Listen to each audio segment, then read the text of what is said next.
Good evening, collective. I hope you are doing well. It is a cold spring day, cold spring evening up here where I am. The collective who I'm tuning into today has gone through a tremendous amount of pain, betrayal, emotional abuse, spiritual gaslighting, and a host of other things from the loved ones, friends, and family who they trusted, people who they trusted, who just were not there for them in the final sum. But the veil has thinned so much, it's thinned so much that this collective has been able to see the illusion drop, to see the masks fall off, and to see who exactly is behind the mask. And not only has it been disappointing, it has been exceptionally terrifying as well. If these are the people who were trusted, and if these were the people who ended up doing such things like this, what else is going to be discovered? What else is going to shatter the illusions, break the soul?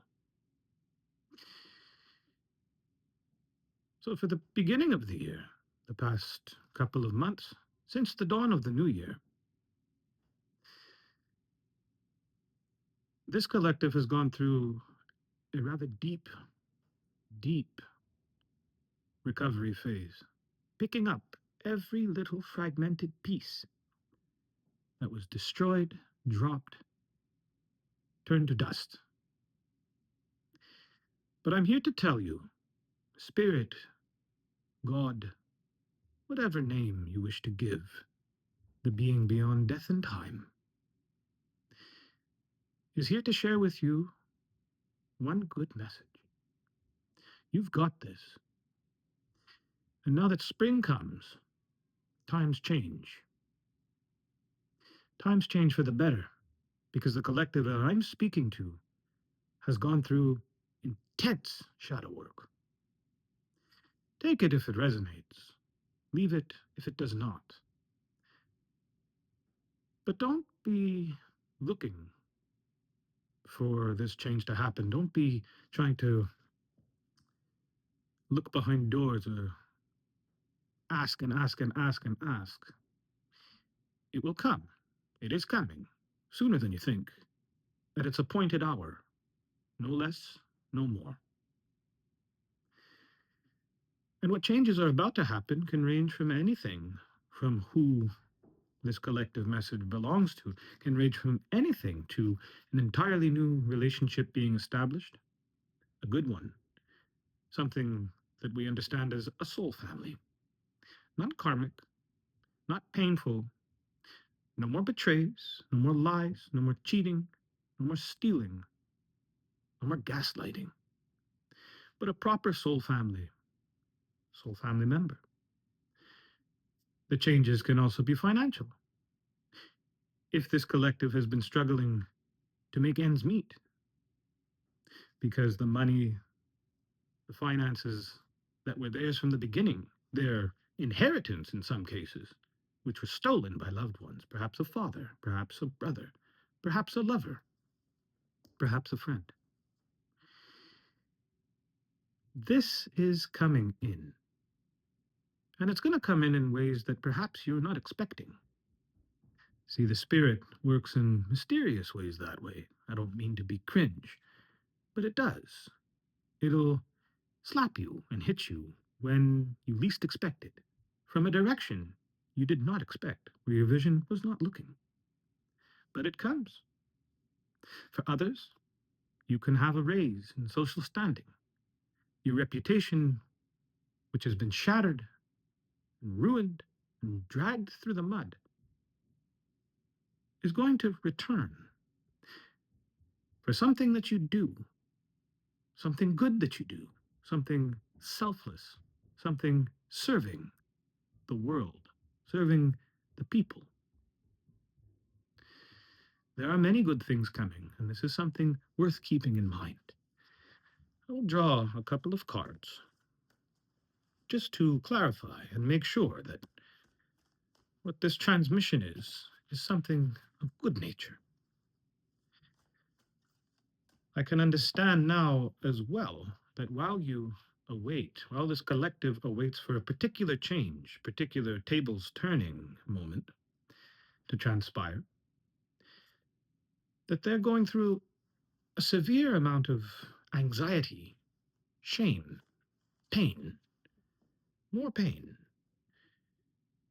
But rest assured that this energy is not yours because you've suffered and you've done your work for this collective who this message works for and who it belongs to. This is either a shadow, an echo of the dark night of the soul through the winter that you have survived, or it is the energy of those with a death grip in their death throes, perhaps literally, perhaps figuratively, for the things that they did to you. Justice comes. Now let us draw. Let us draw and see what we can see. This collective,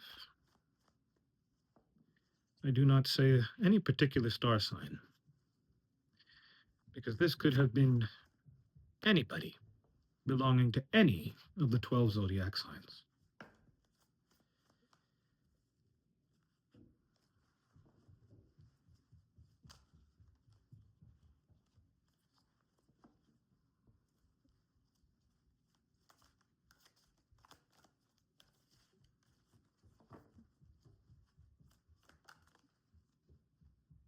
There's one.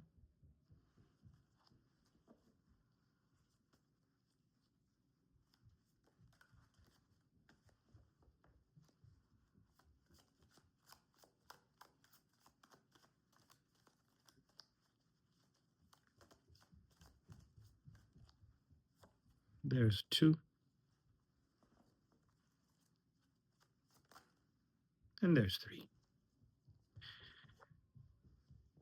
Oh, perhaps four as well. Sometimes there's a little bit extra to say. So the cards we have drawn, particularly in the order of them falling out, we have security, victory, reward, and responsibility. So let us put it into perspective. The first card, security, the Four of Pentacles, speaks to what I have just said, that there is a sense of anguish, anxiety, a sense of fear that you can't quite put your finger on. You don't know where it's coming from. Where is this? What is this? It seems random. It seems out of the blue. Rest assured that, as I've said, this is either an echo or the death throes in the final shot of one who just won't give up trying to undo you, perhaps many. Security and the Four of Pentacles reminds us to trust in our inner selves. Moreover, trust the scratch in your gut, because that's the one thing. Now, it gets suppressed by the 3D and the noise of the waking world, the noise of the conscious mind. It does get suppressed, and that kind of turns the volume down. But if you listen, if you truly bend your inner ear to listen, it does not ever lie. It does not ever lead you foul. It does not ever lead you to hurt or ruin. In fact, it is designed to protect you, to uplift you, and to take you to the safer places, to the good places. The second card we have here, the Ace of Swords, which speaks of victory. Victory over the long night of the soul, victory over those who wish to undo you and wish to see you in harm's way, whether they just wanted to remove you or whether they wanted to remove you and take your things. Some have tried to get you thrown in jail. Some have tried to bury you in court cases, custody battles. Some have used everything at their disposal to damage your reputation so that nobody at all, when you step out into the world and step out into the streets, will give you any respect whatsoever. But one beautiful thing about the truth, one beautiful thing, and there's a Sanskrit phrase for it, Satyam eva jayate, Satyam eva, truth alone, Satyam eva jayate. Truth alone prevails. And while it may be buried, think of a beach ball that gets pushed down into the water. Nice big beach ball. You push it down, and it'll stay down for as long as the strength of the enforcer can keep it there. Eventually, it will always pop back up. And that's what's happening now, my friends. Once again, to the collective who this matters to, that's happening right now. And victory is in your crosshairs. It's coming. If it hasn't already begun to show its signs, it's coming. Next card we have is the Four of Wands. Now, the Four of Wands speaks of a reward, especially in this case, it speaks of a reward for all of your errors, pains, and sufferings that you had to endure. Now, when I say errors, I don't necessarily mean you were making the mistakes. Or perhaps you were for trusting people who were never meant to be trusted. But who can blame you when they put on such a good act? Reward can come, as I've said, in many ways. This is a confirmation of that.